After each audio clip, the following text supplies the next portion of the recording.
ఈ వీడియో తర్వాత మనందరం స్లీప్ ఎక్స్పర్ట్స్ అయిపోతాం. ఈ వీడియోలో మనం 3 థింగ్స్ చూద్దాం. ఫస్ట్ ది మనం ఏ పొజిషన్లో పడుకోవాలి, సెకండ్ ది త్వరగా నిద్రపడడానికి మనం ఏం చేయాలి, థర్డ్ ది మనం ఎంతసేపు పడుకోవాలి. ఫస్ట్ ఆఫ్ ఆల్ మన స్లీప్ గురించి ఇంత నేర్చుకోవడం ఎందుకని క్వశ్చన్ వస్తుంది. ఫ్రెండ్స్, మన రోజంతా మన వర్క్ మీద ఎంత ఫోకస్తో ఉంటాం, ఎంత యాక్టివ్ ఉంటాం, మన మూడ్ ఎలా ఉంటుంది అండ్ ఎంత స్ట్రెస్కి గురవుతాం, ఇవన్నీ మన స్లీప్ మీద డిపెండ్ అయి ఉంటాయి. అంతేకాకుండా cancer, heart disease, Alzheimer disease వీటన్నిటికీ ఛాన్సెస్ కూడా మన స్లీప్ మీద డిపెండ్ అయి ఉంటాయి. సో అన్నిటికంటే ఫస్ట్ క్వశ్చన్, ఏ పొజిషన్లో పడుకోవాలి? మనం 3 పొజిషన్లో పడుకోగలం.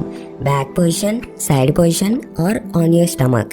63% పీపుల్ సైడ్ పొజిషన్లో పడుకుంటారు. సో మనం ఫస్ట్ దీంతోనే స్టార్ట్ చేద్దాం. మనం 2 టైప్స్ ఆఫ్ సైడ్ పొజిషన్లో పడుకోవచ్చు, లెఫ్ట్ సైడ్, రైట్ సైడ్. వేల సంవత్సరాల నుంచి వస్తున్న ఆయుర్వేదం అండ్ ఇప్పుడున్న లేటెస్ట్ సైంటిఫిక్ రీసెర్చెస్లో లెఫ్ట్ సైడ్ అంటే ఎడం వైపు పడుకోవడం హెల్త్కి చాలా మంచిదని చెప్తాయి. కానీ ఎందుకలా? ఇది ఎక్స్ప్లెయిన్ చేయడానికి నేను డైజెస్టివ్ సిస్టమ్ దగ్గర నుంచి కొంచెం హెల్ప్ తీసుకుంటా. మీరు ఎప్పుడైతే ఫుడ్ తింటారో అప్పుడు ఫుడ్ పైప్ హెల్ప్తో మీ స్టమక్లోకి వెళ్తుంది. ఈ పైప్ని ఈసోఫేగస్ అంటారు. ఎప్పుడైతే ఫుడ్ మీ స్టమక్లోకి వెళ్తుందో అప్పుడు మీ స్టమక్లో గ్యాస్ట్రిక్ ఫ్లూయిడ్స్ రిలీజ్ అవుతాయి, అంటే ఒక యాసిడ్ రిలీజ్ అవుతుంది. దాని హెల్ప్తోనే ఫుడ్ డైజెషన్ అవుతుంది అండ్ ఫుడ్ నెక్స్ట్ సెక్షన్కి రీచ్ చేయాలి చేస్తుంది. ఇప్పుడు ఆ యాసిడ్ తిరిగి మళ్ళీ ఈసోఫేగస్లోకి వెళ్ళకుండా ఉండడానికి ఈసోఫేగస్ ఎండ్లో ఒక వాల్వ్ ఉంటుంది. దాని పని ఫుడ్ స్టమక్లోకి ఎంటర్ అవ్వగానే క్లోజ్ అవ్వడం. ఏజింగ్ వల్ల అండ్ ఇంకొన్ని రీజన్స్ వల్ల ఆ వాల్వ్ లూజ్ అవుతుంది. దీనివల్ల స్టమక్లో యాసిడ్స్ ఈసోఫేగస్ వరకు వెళ్ళడం స్టార్ట్ అవుతాయి. మన బాడీలో స్టమక్ లెఫ్ట్ హ్యాండ్ సైడ్లో బీన్ షేప్లో ఉంటుంది. అందుకే మీరు ఎప్పుడైనా ఎడం వైపు పడుకుంటే గ్రావిటీ వల్ల మన స్టమక్లో ఉండే ఫుడ్ కింద భాగంలో ఉంటుంది. దీనివల్ల ఫుడ్ని డైజెస్ట్ చేయడం ఈజీ అవుతుంది అండ్ మీ స్టమక్లో ఉండే యాసిడ్ ఈసోఫేగస్ వరకు వెళ్ళదు. కానీ మీరు ఒకవేళ కుడివైపు రైట్ హ్యాండ్ సైడ్ పడుకుంటే మీరు ఈ ప్రాసెస్ని కంప్లీట్గా ఆపోజిట్ చేశారు అండ్ దీనివల్ల మీ స్టమక్లో ఉండే యాసిడ్ మీ ఈసోఫేగస్ వరకు రీచ్ అవుతుంది. దీనివల్ల మీ గుండెలో మంట వస్తున్నట్టు అనిపిస్తుంది అండ్ టెక్నికల్ టర్మ్స్లో దీన్ని heartburn or acid reflux అని కూడా అంటారు. ఇలా అవ్వడం వల్ల హైటల్ హర్నియా అండ్ గర్డ్ లాంటి డిసీజెస్ వస్తాయి. ఇప్పుడు మన హార్ట్కి లెఫ్ట్ హ్యాండ్ సైడ్ పడుకోవడం వల్ల బెనిఫిట్స్ ఏంటో చూద్దాం. మన బాడీలో యోటా అన్నిటికన్నా పెద్ద ఆర్టరీ. ఇది హార్ట్తో కనెక్ట్ అయి ఉంటుంది అండ్ లెఫ్ట్ హ్యాండ్ సైడ్లో సైడ్కి ఉంటుంది.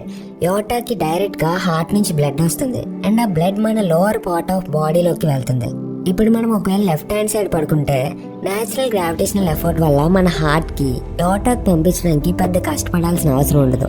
అదే రైట్ సైడ్ పడుకుంటే చాలా ఎక్కువ కష్టపడాల్సి ఉంటుంది. ఒకవేళ మీరు రోజు మొత్తం 8 hours లెఫ్ట్ సైడ్ పడుకుంటే ఆ 8 గంటలు మీరు మీ బెస్ట్ ఫ్రెండ్ హార్ట్కి హెల్ప్ చేస్తున్నట్టు.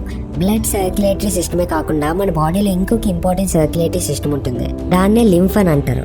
ఇది ఎంత ఇంపార్టెంట్ అంటే ఆయుర్వేదంలో అన్నిటికన్నా ముందు లింఫెటిక్ సర్క్యులేటరీ సిస్టమ్ గురించి చూస్తారు. ఇది ఎందుకు అంత ఇంపార్టెంట్ అండ్ ఎందుకు లెఫ్ట్ సైడ్ పడుకోవాలో చూద్దాం. మనకి హెల్త్ ఇష్యూస్ ఎప్పుడు వస్తాయంటే మన బాడీ వేస్ట్ ప్రొడక్ట్స్ ని మన బ్లడ్ నుంచి మన బాడీ నుంచి రిమూవ్ చేయలేనప్పుడు. అండ్ లింఫెటిక్ సిస్టమ్ పని కూడా ఇదే, మన బ్లడ్ నుంచి వేస్ట్ ప్రొడక్ట్స్ ని రిమూవ్ చేయడం. అందుకే ఆయుర్వేదంలో అన్నిటికన్నా ఫస్ట్ లింఫెటిక్ సిస్టమ్ ని ట్రీట్ చేస్తారు. అందుకే మీరు ఒకవేళ లెఫ్ట్ సైడ్ పడుకుంటే మీరు ప్రతిరోజు మీ లింఫాటిక్ సిస్టమ్ కి, మీ హార్ట్ కి అండ్ మీ డైజెస్టివ్ సిస్టమ్ కి హెల్ప్ చేస్తున్నట్టు. అండ్ ఒకవేళ మనం రైట్ సైడ్ పడుకుంటే మన బాడీలో ఆర్గన్స్ కి ఎలాంటి హెల్ప్ దొరకదు. Next the back sleeping position. ఈ పొజిషన్ లో పడుకోవడం వల్ల మన బాడీలో ఆర్గన్స్ కి మనకి ఎక్స్ట్రా ఎఫర్ట్ పెట్టాల్సిన అవసరం ఉండదు అండ్ ఎక్స్ట్రా అడ్వాంటేజ్ కూడా ఏమి ఉండదు. కానీ ఈ పొజిషన్ లో పడుకోవడం వల్ల మన స్పైన్ నేచురల్ అలైన్మెంట్ లో ఉంటుంది. ఈ నేచురల్ అలైన్మెంట్ వల్ల మనకి ఎలాంటి back pain, neck pain, shoulder pain లాంటివి రావు.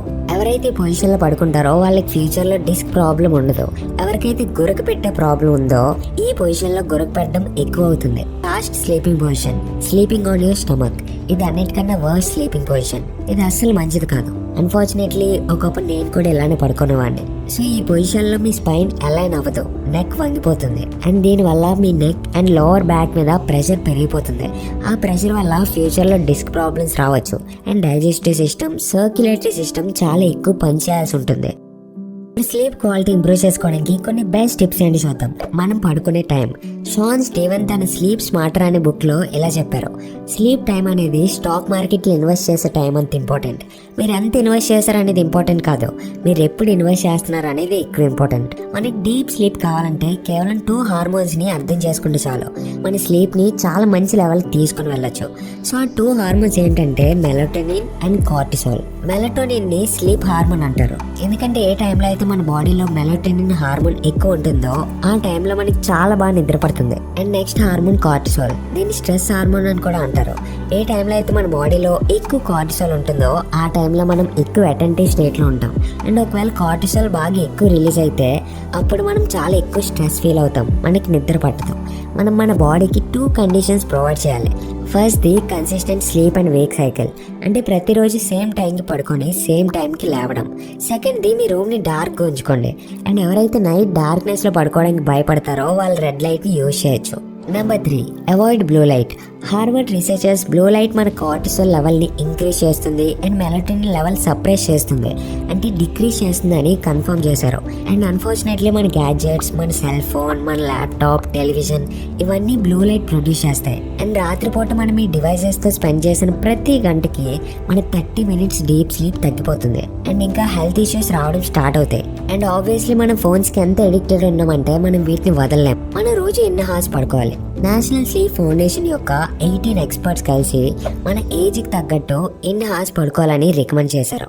మీది 14 to 17 ఏజ్ అయితే 8 to 10 horse and 18 to 64 age అయితే 7 to 9 హార్స్ స్లీప్ ఉండేలా చూసుకోండి.